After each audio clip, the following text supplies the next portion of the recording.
എന്ന് കേട്ട അംഗങ്ങൾക്കും നമസ്കാരം പ്രിയമുള്ളവരെ, രതീഷ് ജാലമനാണ് കേട്ടോ.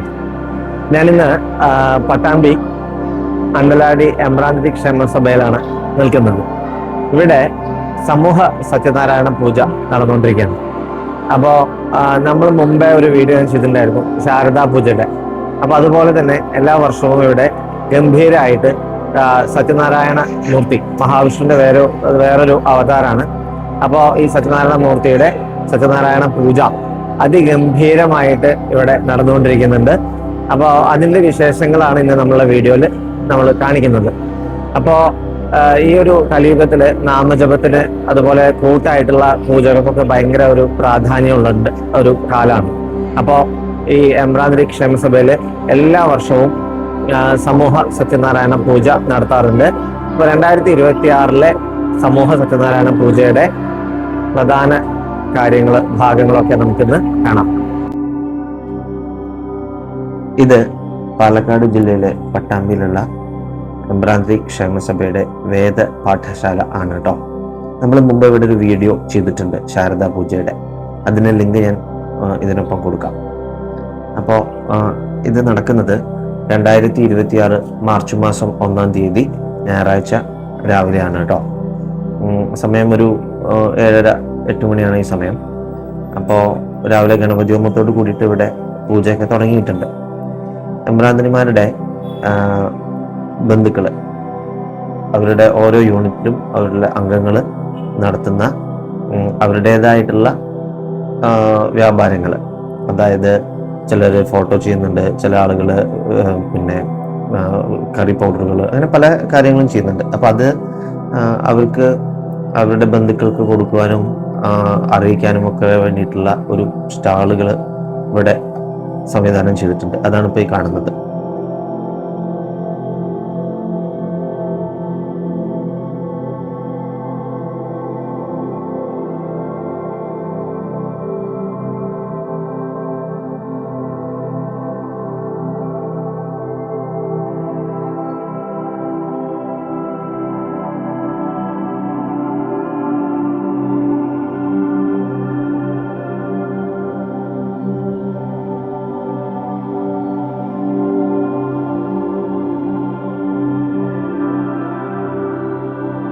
നമ്മൾ ഉള്ളിലേക്ക് വന്നു കഴിഞ്ഞാൽ ഈ ക്ഷേമസഭയുടെ ഈ ഹാളില് സത്യനാരായണ പൂജ തുടങ്ങിയിട്ടുണ്ട്.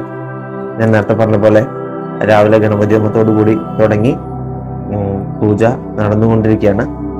എമ്പ്രാന്തിരിമാരുടെ എല്ലാവരും ബന്ധുക്കളും എല്ലാവരും വന്നുകൊണ്ടിരിക്കുന്നുണ്ട്. കുറേ ആളുകൾ തലേ ദിവസം തന്നെ എത്തി. ഇതിനോടനുബന്ധിച്ച് കുട്ടികളുടെ കലാപരിപാടികളൊക്കെ തലേ ദിവസം ഉണ്ടായിരുന്നു. അതിനുശേഷം എല്ലാവർക്കും കൂടുതലായിട്ടും അമ്പലങ്ങളിൽ ശാന്തിയും കാര്യങ്ങളൊക്കെ ചെയ്യുന്നവരാണ്. പൂജയോടനുബന്ധിച്ചിട്ട് ദ്രവ്യ പ്രഭാകർ മോളുടെ മനോഹരമായിട്ടുള്ള സോപാന സംഗീതം ഉണ്ട്. അപ്പം അത് കേട്ടു നോക്കൂ.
സമൂഹ സത്യനാരായണ പൂജയ്ക്ക് കാർമ്മികത്വം വഹിക്കുന്നത് ശ്രീ ഉണ്ണികൃഷ്ണൻ എമ്പ്രാന്തിരി മാടായിൽ മേലെ മഠം, ശ്രീ വെങ്കടേശ്വരൻ എമ്പ്രാന്തിരി ചൗക്കാർ മഠം തൃശൂർ, അതുപോലെ ശ്രീ ശിവകുമാർ എമ്പ്രാന്തിരി പെഴുങ്ങോട്ട് മഠം തൊടിച്ചിൽ കണ്ണാട്ട്, ഇവരാണ്.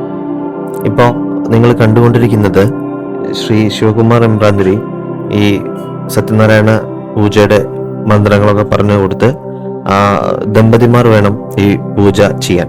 സാധാരണ നിങ്ങൾ പൂജ കാണാറ് ഒരാൾ മാത്രം ഇരുന്നിട്ട് പൂജ ചെയ്യുന്നതായിരിക്കാം.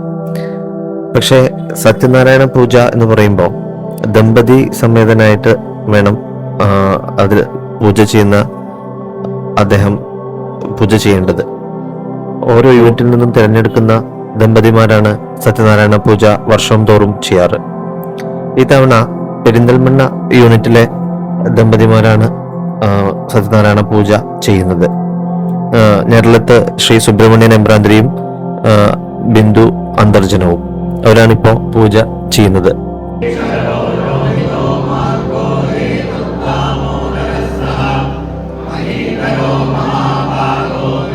ഈ സത്യനാരായണ പൂജ എന്തിനു വേണ്ടിയിട്ടാണ് ചെയ്യുന്നതെന്ന് എനിക്കറിയുന്ന തരത്തിൽ പറഞ്ഞു തരാം. ത്രിമൂർത്തികളിൽ സർവോത്തമനായിട്ടുള്ള ശ്രീ മഹാവിഷ്ണുവിനെ പ്രകീർത്തിക്കുന്ന സ്കന്ദപുരാണത്തില് മനുഷ്യർക്ക് ഈ കലികാലത്ത് സർവവിധ പാപ ദുഃഖങ്ങളിൽ നിന്നും തീർത്ത് സർവ ഐശ്വര്യങ്ങളും സിദ്ധിക്കുന്നതിന് വേണ്ടിയിട്ട് ഭക്തി ആദരപൂർവം സത്യനാരായണ പൂജ ചെയ്താൽ നല്ലതാണെന്ന് ഭഗവാൻ നാരദരോട് ഉപദേശിച്ചതായിട്ട് പറയുന്നുണ്ട്. മഹാവിഷ്ണുവിന്റെ സത്യനാരായണ ഭാവത്തിലുള്ള ആരാധനയാണ് സത്യനാരായണ പൂജ എന്ന് പറയാം. ഇത് മാനവരാശിയുടെ കുടുംബത്തിന്റെ ഐശ്വര്യം, ആരോഗ്യം, സാമ്പത്തിക സമൃദ്ധി എന്നിവ ലഭിക്കുന്നതിനായിട്ട് ആ ഭഗവാനെ ഭക്ത്യാദരവും പ്രാർത്ഥിക്കുന്നതാണ്. സന്ധ്യാസമയത്ത്, പൗർണമിക്ക്, ഏകാദശി അല്ലെങ്കിൽ വീടുകളിലൊക്കെ ഗൃഹപ്രവേശം, വിവാഹം പോലുള്ള ശുഭ കാര്യങ്ങൾ നടക്കുമ്പോൾ എല്ലാം സത്യനാരായണ പൂജ ചെയ്യാം. അതല്ലാന്നുണ്ടെങ്കിൽ ക്ഷേത്രങ്ങളിൽ ചെയ്യാം, നദിയുടെ തീരത്ത് ചെയ്യാം. സത്യനാരായണ പൂജ ചെയ്യുന്നതിന് ദമ്പതികൾ തലേ ദിവസം തന്നെ വ്രതമൊക്കെ എടുത്ത് വേണം സത്യനാരായണ പൂജ ചെയ്യാൻ. മഹാവിഷ്ണു ഭഗവാന്റെ വിരാട് പുരുഷ ഭാവമാണ് സത്യനാരായണ സ്വാമി. സദാശിവ മൃത്യുഞ്ജയ ഭാവവും ആദിനാരായണ മൂർത്തി ഭാവവും മഹാമായ ചൈതന്യവും ചേർന്ന മൂർത്തി ഭാവമാണ് ശ്രീ സത്യനാരായണ സ്വാമി എന്ന് അറിയപ്പെടുന്നത്. ശൈവ വൈഷ്ണവ ശാക്തേയ ഭാവങ്ങൾ ലയിച്ചു ചേർന്നതാണ് ഈ ദർശനം.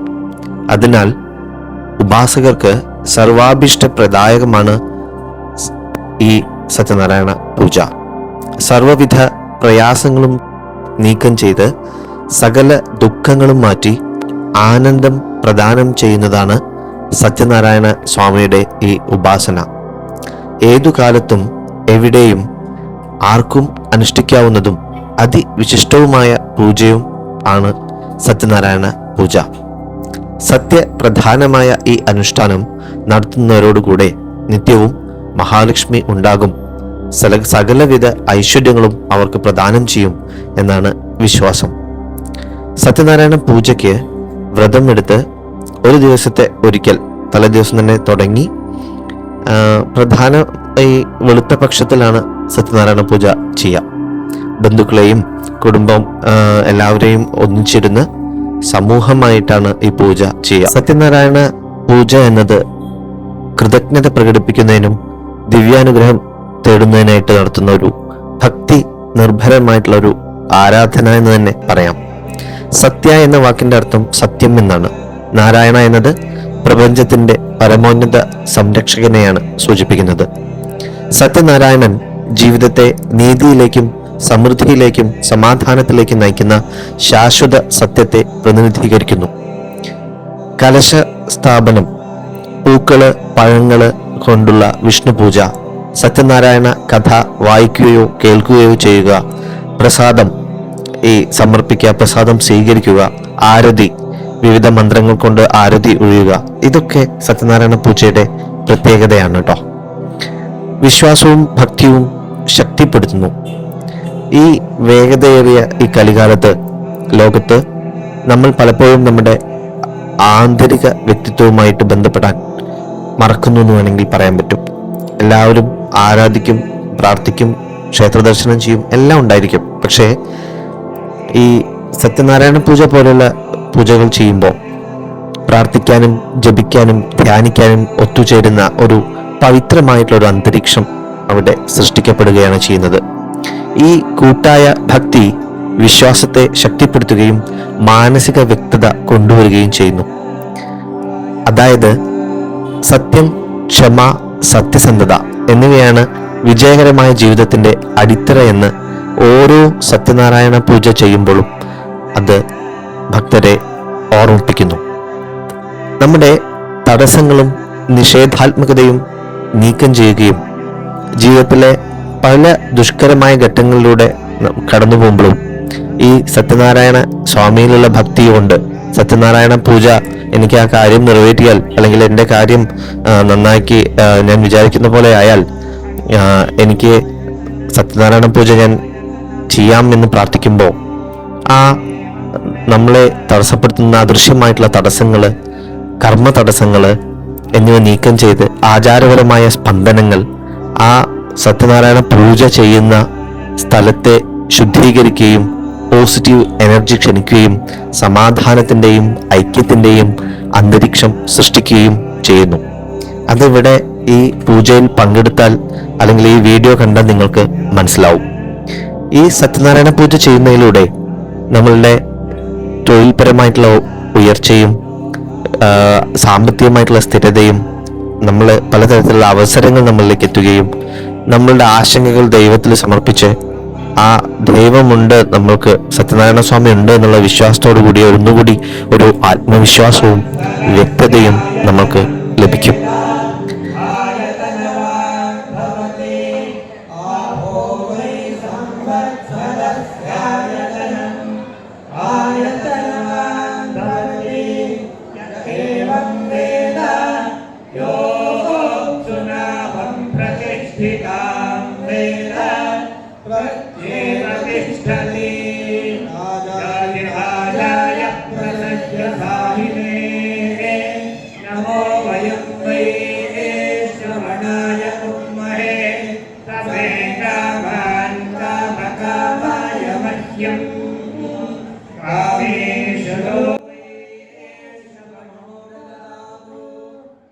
ആത്മാർത്ഥമായ ഭക്തിയോടെ ഭഗവാൻ സത്യനാരായണൻ ഹൃദയംഗമമായ ആഗ്രഹങ്ങൾ നിറവേറ്റുകയും ആത്മാർത്ഥതയ്ക്ക് പ്രതിഫലം നൽകുകയും ചെയ്യുമെന്ന് ഉറച്ച് വിശ്വസിക്കുന്നു.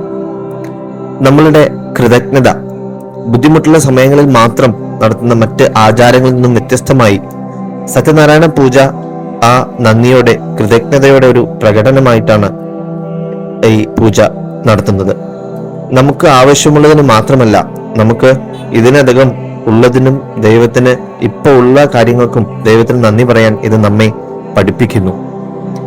ഈ കൃതജ്ഞത നമ്മളുടെ മാനസികാവസ്ഥയെ ഇല്ലായ്മയിൽ നിന്ന് സമൃദ്ധിയിലേക്ക് മാറ്റുന്നു. നമ്മുടെ ജീവിതത്തിലേക്ക് കൂടുതൽ അനുഗ്രഹങ്ങൾ ആ ഭഗവാനിലൂടെ, സത്യനാരായണ സ്വാമിയിലൂടെ ആകർഷിക്കപ്പെടുന്നു. നമ്മളുടെ മാനസികവും വൈകാരികവുമായിട്ടുള്ള ക്ഷേമം മെച്ചപ്പെടുത്തുക കൂടി ഈ സത്യനാരായണ പൂജയിലൂടെ ഉദ്ദേശിക്കുന്നുണ്ട്.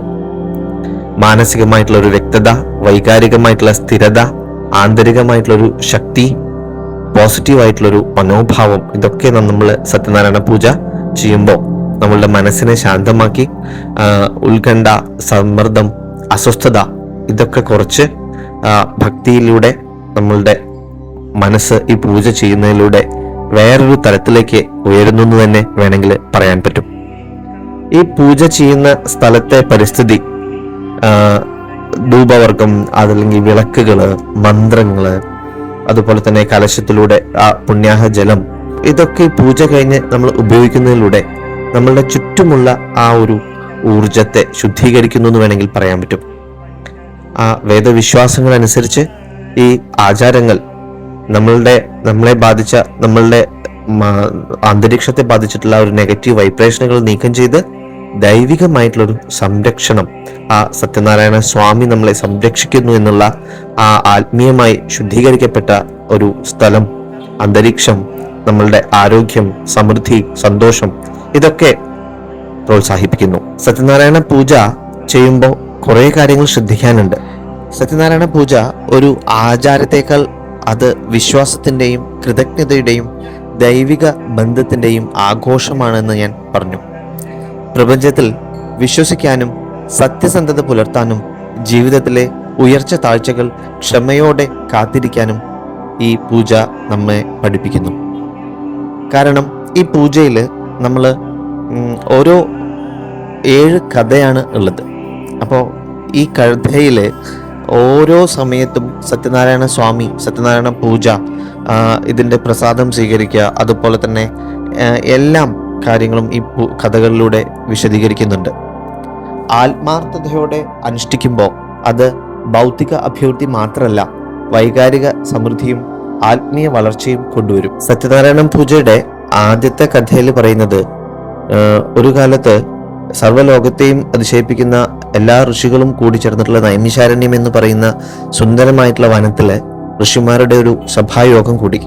അവിടെ സൂത പൗരാണികൻ എന്ന് പറഞ്ഞിട്ടുള്ള വിഷ്ണു ഭക്തന്മാരായിട്ടുള്ള ആ മുനികളെ നോക്കിയിട്ട്, ഈ സൂത പൗരാണികൻ എന്ന് പറയുന്നത് വ്യാസമഹർഷിയുടെ ശിഷ്യനാണ്, അദ്ദേഹത്തോട് ഈ ഋഷിമാരൊക്കെ കൂടി ചോദിക്കുകയാണ്, എന്താണ് ഈ കലിയുഗത്തിൽ മഹാവിഷ്ണുവിൽ ഭക്തി ഉണ്ടാവാനുള്ള മാർഗം എന്താണ്? ഈ വേദവിദ്യ ഇല്ലാത്ത പാപകർമ്മങ്ങളൊക്കെ ചെയ്യുന്ന ആളുകൾക്ക് എങ്ങനെയാണ് മോക്ഷം കിട്ടുക എന്ന് പറയാണ്. അപ്പോഴാണ് ഈ സത്യനാരായണ പൂജയുടെ പ്രാധാന്യം അദ്ദേഹം പറയുന്നത്.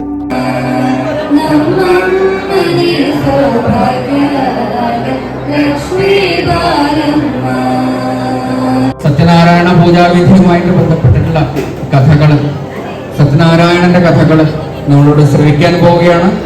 എല്ലാവരും നിശബ്ദരായിരിക്കുക, മൊബൈൽ ഫോൺ പരമാവധി ഓഫാക്കി വെക്കുക, സംസാരം പരമാവധി കുറയ്ക്കുക. എല്ലാ ആൾക്കാർക്കും കൃത്യമായിട്ട് ആ കഥാശ്രവണത്തിന് വേണ്ടിയിട്ടാണ്.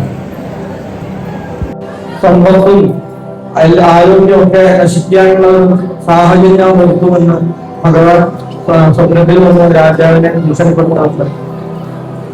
ഇത് കേട്ട രാജാവിന് പിറ്റേന്ന് തന്നെ രാവിലെ വിളിച്ചു വരുത്തി അവരോട് കാര്യങ്ങളൊക്കെ അറിയിക്കാം.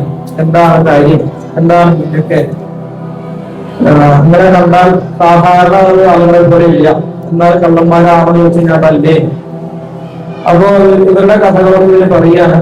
അപ്പൊ രാജാവിന് ഇവരുടെ സത്യാവസ്ഥ മനസ്സിലായിട്ട് ഇവരുടെ ഭാഗത്ത് നിന്ന്, അല്ലെങ്കിൽ ഇവര് അപകടത്തിൽ കൊടുക്കുമ്പോൾ ഇവരുടെ ഭാഗത്ത് നിന്ന് നഷ്ടപ്പെട്ട സമ്പത്തിന്റെയും എല്ലാത്തിന്റെയും 10 ഇരട്ടി കൂടുതൽ കൊടുത്ത് സന്തോഷിപ്പിച്ച് അവരെ യാത്രയാക്കി നാട്ടിലേക്ക് തിരിച്ചയക്കാമെന്നാണ് കഥയിൽ പറയുന്നത്. ഓരോ അധ്യായത്തിലും ഇതുപോലുള്ള പല അനുഭവങ്ങളാണ് പറയുന്നത്. അതായത് ഒരാൾക്ക് സന്തതികളാണെങ്കിൽ, ഒരാൾക്ക് വൈവാഹിക ജീവിതം, ഒരാൾക്ക് കർമ്മമേഖലയിലുള്ള ഉയർച്ച. സത്യനാരായണ പൂജ എന്ന് ഉദ്ദേശിക്കുന്നത് നേരത്തെ പറഞ്ഞപ്പോൾ തന്നെ എല്ലാവരുടെയും പങ്കാളിത്തം കൊണ്ട് അത് വിജയം വരുമ്പോഴാണ്. ഭഗവാൻ ബ്രാഹ്മണ പ്രിയ. രണ്ടാമത്തെ കഥയില് പറയുന്നത്, നാരദ മഹർഷി ലോകത്തെ അനുഗ്രഹിക്കാനായിട്ട് എല്ലാ ലോകത്തും ചുറ്റി അവസാനം മനുഷ്യലോകത്തിൽ എത്തിച്ചേർന്നു എന്നുള്ളതാണ്. അപ്പോ മനുഷ്യലോകത്തെത്തിയ സമയത്ത് നാനാവിധ കഷ്ടങ്ങളെ കൊണ്ട് അനേക വിധമായിട്ടുള്ള കഷ്ടങ്ങൾ അനുഭവിച്ചുകൊണ്ടിരിക്കുന്ന ആ പ്രജകളെ നോക്കിയിട്ട് ഇവർക്ക് ഈ ദുഃഖത്തിനൊരു പരിഹാരം ഉണ്ടാകാനുള്ള മാർഗം എന്താണെന്ന് മഹാവിഷ്ണു ഭഗവാനെ പോയിട്ട് ശ്രീ നാരദ മഹർഷി ചോദിക്കുകയാണ്. അപ്പോഴാണ് അദ്ദേഹം പറയുന്നത്, ഈ സത്യനാരായണ പൂജ ചെയ്താൽ അവർക്ക് എല്ലാവിധ കഷ്ടനഷ്ടങ്ങളിൽ നിന്നും മുക്തി ഉണ്ടാവും എന്ന് പറയുന്നത്. സത്യനാരായണ പൂജയുടെ കഥ ചിലയിടങ്ങളിൽ 5 കഥയായിട്ടും പറയുന്നുണ്ട്, 7 കഥയായിട്ടും പറയുന്നുണ്ട്. ഇത് എങ്ങനെയാണെങ്കിലും സത്യനാരായണ പൂജയുടെ വ്രതം എങ്ങനെയാണ്, അതുപോലെ തന്നെ അത് കഴിഞ്ഞാൽ പൂജ എങ്ങനെയാണ്, ആ പൂജയ്ക്ക് ഉപയോഗിക്കുന്ന പ്രസാദങ്ങള്, ആ പ്രസാദം നമ്മൾ സ്വീകരിക്കാത്തതിൻ്റെ അനന്തര ഫലങ്ങള്, അതുപോലെ തന്നെ ഈ സത്യനാരായണ പൂജ പ്രാർത്ഥിച്ചു കഴിഞ്ഞാൽ അത് ചെയ്യാതെ ഇരുന്നാൽ അതിൻ്റെ അനന്തര ഫലങ്ങള്, അതുപോലെ സത്യനാരായണ പൂജ നടക്കുമ്പോൾ അതിനെ അവഹേളിക്കുന്ന തരത്തിൽ ആ പൂജയിൽ പങ്കെടുക്കാതെ, അല്ലെങ്കിൽ ആ പൂജയെ വേണ്ടത്ര ഭക്തിയോടെ അത് ചെയ്യാത്തതുകൊണ്ടുള്ള അനന്തര ഫലങ്ങള്, ഇതൊക്കെയാണ് ഈ സത്യനാരായണ പൂജയുടെ കഥകളിലൂടെ വ്യക്തമായിട്ട് പറഞ്ഞു തരുന്നത് കേട്ടോ. അപ്പോ ഈ സത്യനാരായണ പൂജ ദമ്പതിമാർ ചെയ്യുമ്പോൾ വ്രതം എടുക്കണമെന്ന് പറഞ്ഞു, ഭക്തിയോടുകൂടി ചെയ്യണം എന്ന് പറഞ്ഞു. സത്യനാരായണ പൂജയുടെ ഇടയിൽ വിഷ്ണു സഹസ്രനാമം, നാരായണ സൂക്തം പോലെയുള്ള മന്ത്രങ്ങൾ ഉച്ചരിച്ച് ഭക്തിയോടുകൂടി കാര്യങ്ങൾ ചെയ്യുമ്പോൾ അത് കഴിഞ്ഞ് പ്രസാദം സ്വീകരിച്ച് എല്ലാവർക്കും ദമ്പതിമാർക്ക് ദക്ഷിണ കാര്യങ്ങളെല്ലാം കൊടുത്ത് അങ്ങനെ കുറെ ചടങ്ങുകളോടുകൂടി മണിക്കൂറുകൾ എടുത്ത് ചെയ്യുന്ന ഒരു പൂജയാണ് കേട്ടോ ഈ സത്യനാരായണ പൂജ എന്ന് പറയുന്നത്. നിങ്ങൾക്ക് ഇവിടെ കാണാൻ പറ്റും. അപ്പോൾ ഇങ്ങനെയുള്ള ഈ ഒരു സത്യനാരായണ പൂജ ചെയ്യുന്നതിലൂടെ ഒരു വ്യക്തിക്ക് മാത്രമല്ല, ഒരു കുടുംബത്തിന് മാത്രമല്ല, നമ്മളുടെ മൊത്തം സമൂഹത്തിന്, മാനവരാശിക്ക് തന്നെ ഓരോ പൂജ, ഓരോ സത്യനാരായണ പൂജ ചെയ്യുന്നതിലൂടെയും ആ സത്യനാരായണ സ്വാമിയുടെ, ഭഗവാൻ മഹാവിഷ്ണുവിൻ്റെ അനുഗ്രഹം എല്ലാവർക്കും കിട്ടും എന്നുള്ളതാണ്. അതിനു വേണ്ടിയിട്ടാണ് ഈ പൂജ ചെയ്യുന്നത്. സപാദഭക്ഷ്യം എന്ന് പറഞ്ഞിട്ടുള്ള ഈ ഭഗവത് പ്രസാദം, അത് നെയ്യ് ഉപയോഗിച്ചിട്ടും പാലുപയോഗിച്ചിട്ടും ഗോതമ്പ് ഉപയോഗിച്ചിട്ടും ഒക്കെയാണ് ഇത് തയ്യാറാക്കുന്നത്. അതിനൊക്കെ ഓരോ അളവും കാര്യങ്ങളൊക്കെ ഉണ്ട്. അപ്പം അങ്ങനെ തയ്യാറാക്കുന്ന ഈ പ്രസാദം, അതുപോലെ തന്നെ പഴങ്ങള്, മധുര പലഹാരങ്ങള്, എല്ലാം, പായസം, അങ്ങനെ എല്ലാം ഈ സത്യനാരായണ പൂജയ്ക്ക് ഉപയോഗിക്കാം കേട്ടോ. അപ്പോൾ ഈ സത്യനാരായണ പൂജയുടെ വിശേഷങ്ങൾ ഇതൊക്കെയാണ്. സാധാരണയായിട്ട് ഈ സത്യനാരായണ പൂജ എംബ്രാന്തിരി മഠങ്ങളിലൊക്കെ കല്യാണത്തിനും അതുപോലെ തന്നെ കുടിയിരിക്കലാണെങ്കിലും ചോറൂണാണെങ്കിലും വിശേഷപ്പെട്ട ദിവസങ്ങളിൽ ഒക്കെ സത്യനാരായണ പൂജ കഴിക്കാറുണ്ട്. പക്ഷെ എല്ലാ വർഷവും ഇവിടെ ഈ അണ്ടലാടി എംബ്രാന്തിരി ക്ഷേമസഭ ആസ്ഥാന മന്ദിരത്തിൽ സമൂഹമായിട്ട് സത്യനാരായണ പൂജ എല്ലാവരും അന്നത്തെ ദിവസം ഇതിനു വേണ്ടി നീക്കി വെച്ചിട്ട് ഇവിടെ വന്ന് പങ്കെടുത്തിട്ട് ആ നാമജപത്തിലൂടെയും പ്രസാദം, അതുപോലെ തന്നെ എല്ലാവരുടെയും ഒരു ഒത്തുകൂടലും മാത്രമല്ല ഈ ഒരു പൂജ എന്ന് പറയുമ്പോൾ അതിലെല്ലാം ഉണ്ട്. അങ്ങനെയാണ്. അപ്പോൾ നിങ്ങൾക്ക് കണ്ടപ്പോൾ തന്നെ മനസ്സിലായി കാണും. അപ്പോൾ ഈ സത്യനാരായണ പൂജ എന്ന് പറയുന്നത് അത്യന്തം ശക്തിയുള്ള ഒരു പൂജ തന്നെയാണ്. അപ്പോൾ അത് ഇപ്പോ എല്ലാ വർഷവും സമൂഹമായിട്ട് നടത്തുന്നു. അതിൻ്റെതായിട്ടുള്ളൊരു ഐശ്വര്യം എല്ലാം എല്ലാവർക്കും ഉണ്ട്. അത് നമ്മൾ വെറും നമ്മളൊരു പ്രത്യേക വിഭാഗത്തിന് വേണ്ടി മാത്രമുള്ളതൊന്നും അല്ല. നമ്മളുടെ സമൂഹത്തിന്, നമ്മളുടെ എല്ലാ ഭൂമിയിലെ ജീവജാലങ്ങൾക്കും കൂടി വേണ്ടിയിട്ടുള്ളൊരു ആ ഒരു സത്യനാരായണ പൂജ ചെയ്യുമ്പോൾ അതിൻ്റെ ഒരു കടാക്ഷം, ആ ഭഗവാന്റെ ഒരു കടാക്ഷം എല്ലാവർക്കും കിട്ടാറുണ്ട്. അപ്പോൾ ഇതൊക്കെയാണ് ഇപ്പോൾ ഈ വീഡിയോ നിങ്ങൾക്ക് ഇഷ്ടമായി എന്നുണ്ടെങ്കിൽ യൂട്യൂബ് ചാനലാണെങ്കിൽ ഒന്ന് സബ്സ്ക്രൈബ് ചെയ്യൂ. ഫേസ്ബുക്കിലും ഇൻസ്റ്റാഗ്രാമിലും ഒക്കെ ആണെങ്കിൽ ഫോളോ ചെയ്യൂ. എല്ലാവർക്കും നല്ലത് വരട്ടെ. ആ സത്യനാരായണ മൂർത്തി അനുഗ്രഹിക്കട്ടെ. നന്ദി, നമസ്കാരം.